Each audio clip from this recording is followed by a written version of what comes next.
we are coming to the second part of this series, people. Make sure to like and subscribe if you are new. This is the series, if you are new, where it's the Premier League countdown series, where as a West Ham fan, I talk about all the 20 teams, including my own team, up until when the season starts. From a couple Fridays ago, well, from last Friday, I've been doing this. I'm recording this on the 28th, so you'll be seeing this on the Monday, so any news in between, I would have missed out. We're talking about Liverpool today. Liverpool, I think this is the third Big Six team I think we're talking about.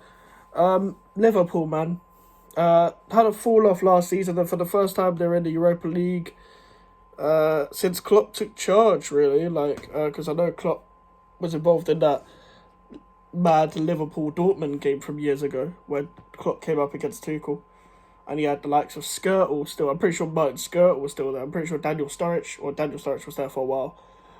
Who else was there? Who else would have been there at the time? 2015?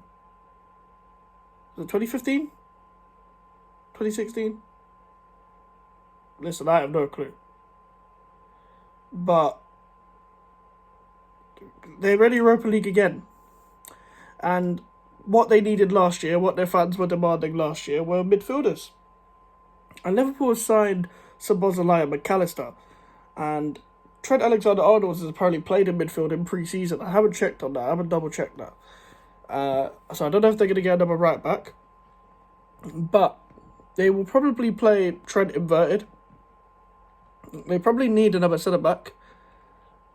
On this day, Fabinho's gone to Al Ittihad. Henderson went yesterday to, Ettifaq, Steven Gerrard's team, with Moussa Dembele. And big characters of the dressing room, big key players in that era for Jurgen Klopp.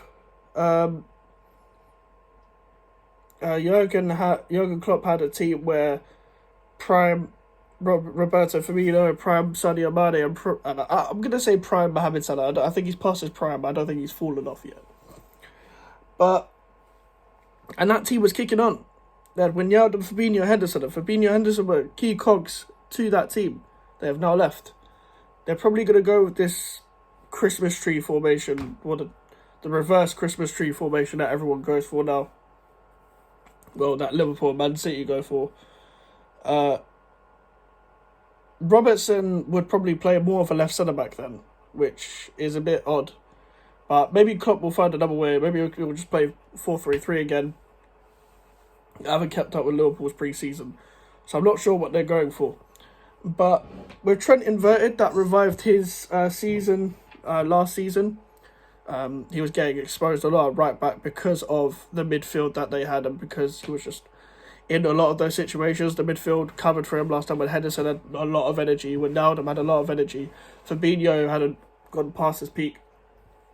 And Henderson would have been still quite a decent squad player. Maybe he played more of a Milner role that the role Milner was playing for a bit. But at the same time, you need to move on from some of these players and refresh it. Alexis McAllister is an amazing signing, and I think they're gonna really surprise a few people that don't think that Liverpool are going to be back with these kind of signings. Maybe Szoboszlai we'll need more time. I'm not gonna put pressure. I don't put pressure on new signings that come from different leagues straight away, unless you've already played in the Premier League before. There's a lot that goes into this. And with Darwin Núñez into his second season, I expect a bit more from Darwin Núñez, although he is young still. He is actually quite young. I forget how young he actually is. Liverpool certainly do not need more attackers, I'll tell you that much, because they've got Mohamed Salah, Cody Gakpo, Darwin Núñez, Jota, and Núñez. I've said Núñez twice. Luis Diaz. And Luis Diaz got injured in that Arsenal game when they lost to the Emirates. And Jota got a big injury as well. If they can keep their attackers fit, they will be in another title charge this season. Liverpool showed, even when they are shit, even in the two seasons where they fell off, the one a couple of seasons ago in lockdown and this one, that they still have the ability to go on a run. a lot of wins, like 10 wins, 11 wins, etc. They could go overboard. They're the only ones to go with Man City that can do that. They're the only ones that have the players with that mentality and with fresh legs and fresh ideas with that mentality, and they get Romeo Lavia, for example, because they need a defensive midfielder even more now that Fabinho's gone. Although Lavia probably wouldn't have as much experience. Lavia is a great player. I still think he's got a long way to go. But he would be a great signing for Liverpool. When I watched him live, like I watched him throughout the whole season, it was amazing. But when you watch him at the stadium, I was watching West Ham Southampton, we beat Southampton 1-0. Lavia would deserve to be on a winning side on that game. Southampton were not good in that game, but neither were we. And Lavia was amazing. He was driving with the ball, picking up the ball from the defence, and genuinely, like, Liverpool will be back this season. I guarantee they'll come second. They'll probably be disappointed with that because they probably should want to win leagues, which is fair enough. You have that mentality, especially if you're a Liverpool fan. You probably want to see more of the glory days back because of your size of your club, and I think they will be back. I think their attackers are just capable of getting as many numbers as possible. They play like volume football, like rock and roll volume football, stats football. Like, get the numbers. The attackers get the numbers. The fullbacks and midfielders get the assists. Maybe not the midfielders as such, but the fullbacks mainly. And maybe we'll see the best of Robertson and this season. But then again, if they're going with that reverse Christmas tree formation, the 3-2-2-3, whatever the fuck it is, the ones that the people on Twitter that are addicted to, that make lineups with that.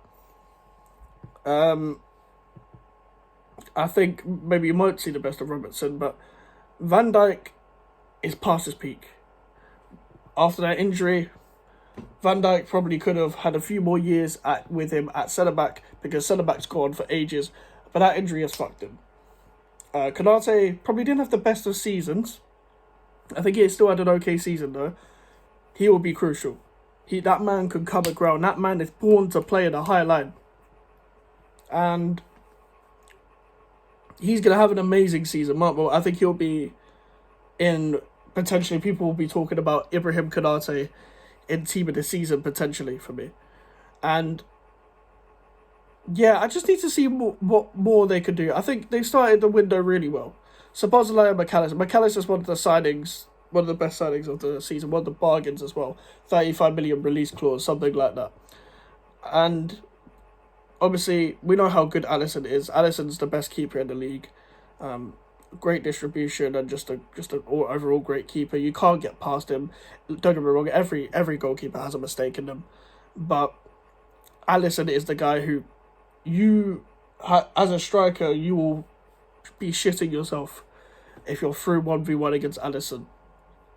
And that's the kind of presence he has. But listen, that's my opinion on Liverpool, guys. I think they can get second. Make sure to leave a like on the video, subscribe to your new social medias in the description if you want to follow me, and email for any inquiries. I'll see you guys later. Goodbye.